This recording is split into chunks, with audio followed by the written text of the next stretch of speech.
What if the moment you feel the most alone is actually where your true strength starts? What if losing support, losing the people you once depended on, was not a punishment, but a preparation? There will be days when the phone stays quiet, when no one reaches out, when the world feels distant and your struggles feel unseen, and in those silent moments, a gentle question rises in your heart. If I have no one, how do I move forward? Buddhism gives an unexpected answer. Maybe you were never meant to fall apart without others. Maybe you were meant to find the one companion who has been with you from the very start, yourself. This is not a video about loneliness or resentment. It is about inner strength, emotional independence, and calm self-reliance. These are 6 Buddhist lessons to help you stay grounded, even when you stand alone. Listen slowly. Let the quiet between the words support you. You are not as alone as you believe. Let us begin. Lesson 1. Stop seeking rescue. Become your own place of safety. There comes a silent moment in life when you understand something hard, yet liberating. No one is coming to save you. Not the perfect friend, not the ideal partner, not the moment when everything suddenly makes sense. At first, this realization can feel heavy, almost cold. You may think, so I truly have no one. But Buddhism gently reframes it. It says, if you stop waiting to be saved, you discover you were never powerless. Much of our suffering comes from unconscious waiting for someone to understand us, waiting for someone to validate us, waiting for someone to carry our emotional weight. And while we wait, life passes. The Buddha taught that attachment creates suffering. Not only attachment to people, but attachment to the idea that someone else must fix us. When you believe your peace depends on another person, your heart becomes fragile. Every delay hurts, every silence wounds, every absence feels like rejection. But when you become your own refuge, something changes. You stop begging life for reassurance. You begin standing. Imagine how different your days would feel if, instead of asking, "Who will support me?" you asked, "How can I support myself today?" It's a small shift, but it changes everything. Supporting yourself can be simple. Speaking kindly to yourself when you make a mistake, cooking a meal instead of skipping food, resting when you're tired instead of pushing through pain, setting boundaries without guilt. These are quiet acts of self-protection. They are not selfish, they are strength. Buddhist monks often meditate alone in the forest for months or years, not because they hate people, but because they are learning something sacred. The mind can become home. When you sit quietly and breathe, you start noticing something surprising. You are still here, even without approval, even without praise, even without anyone watching. You exist fully. Your breath keeps moving. Your heart keeps beating. Life is supporting you, even when people are not. So today, stop asking who will hold you together. Instead, place your own hand over your heart and say gently, "I am here. I will not abandon you," because the most reliable person you will ever meet is the one listening to these words right now.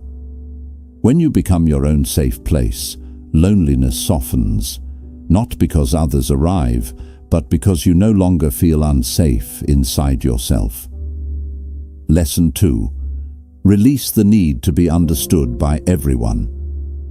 One of the deepest pains of feeling alone is not physical solitude. It is the feeling of being unseen, misunderstood, as if no one truly knows who you are. You may have tried to explain yourself 1,000 times, tried to justify your choices, tried to make people understand your heart, tried to fit into spaces that never felt natural, and after a while, you grew tired, because no matter how clearly you spoke, some people simply could not hear you. Here is a quiet truth Buddhism teaches. Not everyone is meant to understand you, and that is okay. We often suffer because we believe being understood equals being worthy. So we perform, we adjust, we shrink parts of ourselves, we become softer where we should be firm, louder where we should be quiet, different from who we truly are, all just to feel accepted. But every time you reshape yourself to fit someone else's expectations, you quietly abandon yourself. And abandonment always hurts. When you have no one to lean on, this lesson becomes essential. Because you can no longer depend on external validation, you must learn to validate yourself. The Buddha never taught people to chase approval. He taught them to know their own mind, to walk their path without demanding applause. Imagine how peaceful your life would feel if you stopped trying to explain yourself to everyone. If you simply said, "This is who I am." No defending, no convincing, no exhausting debates, just quiet acceptance. Some people will misunderstand you. Let them. Some will judge you. Let them. Some will walk away. Let them. Because the people who truly belong in your life will not require constant explanation. They will feel your sincerity without effort, and until they arrive, you are enough. Try this practice.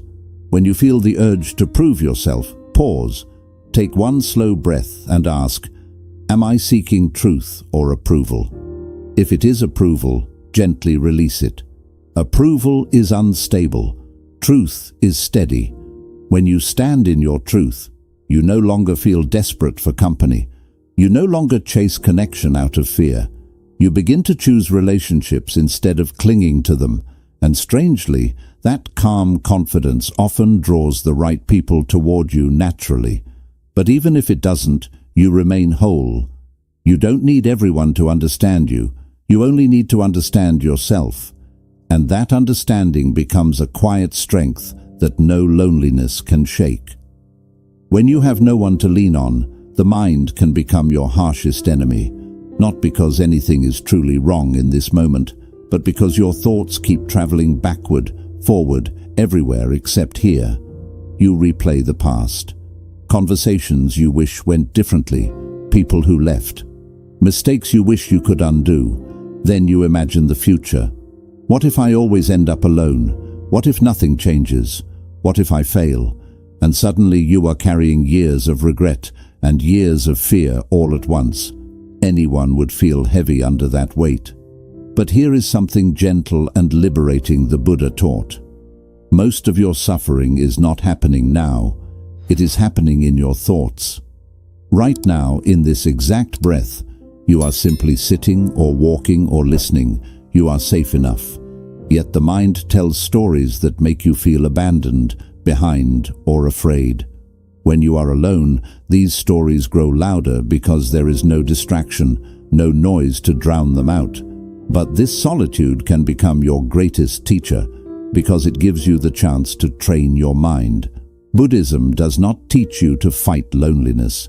It teaches you to return to the present moment again and again until loneliness loses its grip. The present moment is small, almost ordinary, and that is why we overlook it. But it is the only place where strength is actually built. Not yesterday, not tomorrow, only now. Think about it. You cannot solve your entire life tonight. You cannot heal every wound today. You cannot figure out your whole future this week. Trying to do so will exhaust you, but you can do one small thing right now, one breath, one step, one task, and then another. Strength is not created in dramatic breakthroughs.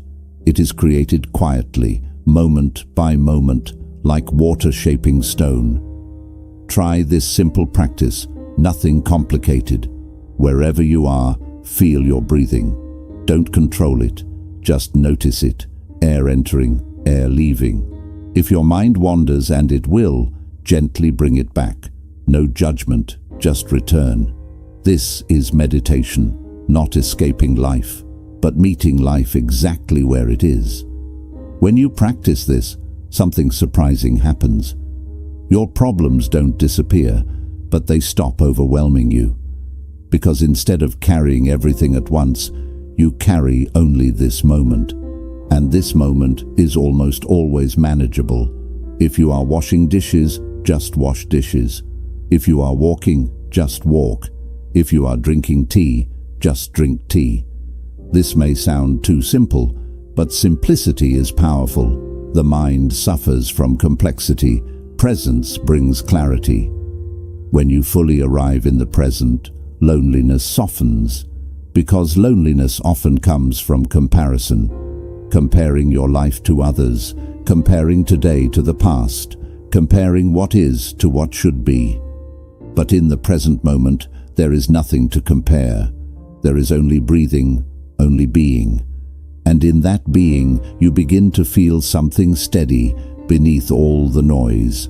A quiet awareness, a calm observer, the part of you that has survived every difficult day so far. That awareness is your real strength. It has always been there, even when people left, even when plans failed, even when you cried alone at night. It never left you, it simply watched. Still, patient, unbroken. The more you return to the present, the more you connect with this steady part of yourself. And slowly, you stop feeling like someone who is lost and unsupported. You begin to feel like someone grounded, someone capable, someone who can handle life as it comes. Not because life is easy, but because you are here for it, fully, calmly, breath by breath. When you have no one to lean on, let the present moment hold you. It is always available. It asks nothing from you, and it will never walk away. Lesson 4. Accept impermanence. Let loss become your teacher, not your enemy. When you find yourself walking alone in life, it can feel as if something has gone wrong, as if you missed a step somewhere, as if everyone else was given connection and stability, and you were left with absence. You may look at your life and quietly think, why did things fall apart for me? Relationships that faded, friendships that drifted away, people who once promised to stay but didn't. And each loss can feel personal, like rejection, like proof that you were not enough. But Buddhism offers a very different lens. It says nothing fell apart, nothing was stolen from you, nothing went wrong, everything simply changed. Because everything changes, this is the law of impermanence, Anika. And once you truly understand it, something inside you softens. In life, we are taught to hold tightly to people, hold tightly to roles, hold tightly to identity, my partner, my friends, my career, my life the way it used to be. We build our sense of safety around these things, so when they shift or disappear, it feels like the ground itself is breaking. But here is the quiet truth. They were never solid ground to begin with. They were always temporary, like clouds, beautiful, meaningful, real, but never meant to stay forever. Think of the seasons. Spring never argues with summer. Autumn never begs winter to stay away. Each season arrives. Each season leaves, naturally, without apology. Your life moves the same way. Some seasons bring many people. Some seasons bring solitude. Some seasons are full of noise and activity. Others are quiet and reflective. Neither is a mistake. Both are necessary. When you resist change, you suffer twice, first from the loss itself, then from the fight against reality. You replay memories. You ask why. You imagine how things should have been, and without realizing it, you keep reopening wounds that were trying to heal. But when you accept impermanence, something changes. You stop asking life to be permanent. You stop expecting people to stay forever. You stop treating endings as failures. Instead, you begin to see them as transitions, teachers, quiet redirections. Maybe certain people left not because you were unworthy, but because that chapter was complete. Not every connection is meant to last a lifetime. Some are meant to teach you strength, some are meant to teach you boundaries, some are meant to teach you self-reliance, and then they gently exit. If you cling to them, you miss the lesson. If you release them, you grow. Imagine trying to hold on to every breath you ever took. You couldn't. Breathing only works because you let go. Life works the same way. People come in, people go out. Clinging suffocates you. Letting go keeps you alive. This doesn't mean becoming cold or detached. It doesn't mean you stop loving. It means you love without gripping. You appreciate without demanding permanence. You say thank you for the time we shared, instead of why didn't you stay? Try this gentle practice. When you notice something changing, a relationship, your body, your circumstances, quietly say to yourself, this too is temporary, not with sadness, with understanding. Because impermanence is not only the reason things end, it is also the reason new things begin. If old friendships hadn't faded, you wouldn't have space to meet new ones. If your past identity hadn't dissolved, you wouldn't discover who you are now. If everything stayed the same, you would never grow. Solitude itself may simply be a season, a winter, a time when life is asking you to turn inward, to rest, to rebuild, to strengthen your roots. Winter can feel lonely, but it prepares the tree for spring. Without it, nothing blooms. So instead of seeing your aloneness as proof that you are unwanted, see it as proof that you are transforming. You are shedding old layers, old dependencies, old illusions, and becoming someone steadier, someone who doesn't break when people leave, someone who can love deeply without fear of loss, because you understand nothing is meant to stay forever, and that's exactly what makes each moment precious. When you make peace with impermanence, you stop chasing what has gone, you stop fearing what might leave, and for the first time you feel light enough to simply walk forward, alone perhaps, but no longer afraid. Lesson 5. Create inner discipline. Build a life so stable you no longer depend on anyone's presence. When you have no one to lean on, life can feel unpredictable. Some days you feel strong, other days you feel scattered, unmotivated, or lost. Without support, without someone checking on you, without external structure, it's easy to drift, sleep too late, skip meals, scroll endlessly, let the days blur together, and slowly, a quiet emptiness grows, not because you are weak, but because human beings need rhythm. The mind needs steadiness, the body needs care, the heart needs direction. When those are missing, loneliness feels heavier than it really is. Buddhism teaches something very practical that is often overlooked. Freedom does not come from doing whatever you want. Freedom comes from discipline, not harsh discipline, not punishment, but gentle, loving structure. Because structure becomes self-trust, and self-trust becomes strength. Think of a monk living alone in a monastery. No one is watching him. No one is forcing him to wake early or meditate. Yet he still rises before sunrise. He still cleans his space. He still practices. Why? Because he understands something simple. When you care for your life deliberately, your mind becomes stable. And when your mind is stable, you don't feel abandoned by the world. Many people think strength comes from emotional breakthroughs or dramatic changes, but real strength is quiet. It is built through small daily promises you keep to yourself. Waking when you said you would, eating food that nourishes you, moving your body, keeping your space clean, meditating for even 10 minutes. These things seem ordinary, but they are powerful, because every time you keep a promise to yourself, you send a message inward. I can rely on me. And when you can rely on yourself, loneliness loses its sting. Without discipline, the mind wanders into dark places. It replays old memories, imagines worst-case futures, creates stories of rejection. But when your day has rhythm, your mind has less space to spiral. Your energy has direction. Your life begins to feel grounded. Imagine starting each day the same gentle way, waking up, sitting quietly for a few minutes, breathing, drinking water or tea slowly, no rushing, no phone, just presence. That small ritual tells your nervous system, I am safe, I am in control, I am here. Then you move into your day with intention. Maybe you go for a walk, maybe you read, maybe you work or study. It doesn't matter what you do.